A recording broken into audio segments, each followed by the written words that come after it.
Jack TV చూడలు వెళ్ళు. కాయ కోసేసి తెస్తాను డాడీకి నీకు. అక్కడ టీవీ చూడు, నా దగ్గర ఎందుకు? ఏటమ్మా జాక్ బాబు, టీవీ చూడెళ్ళి, సరేనా? నీకు పెట్టి వరకు వెళ్ళవా?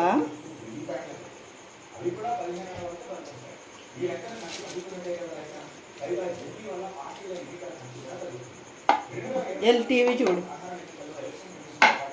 కట్ చేసేసి తెస్తాను.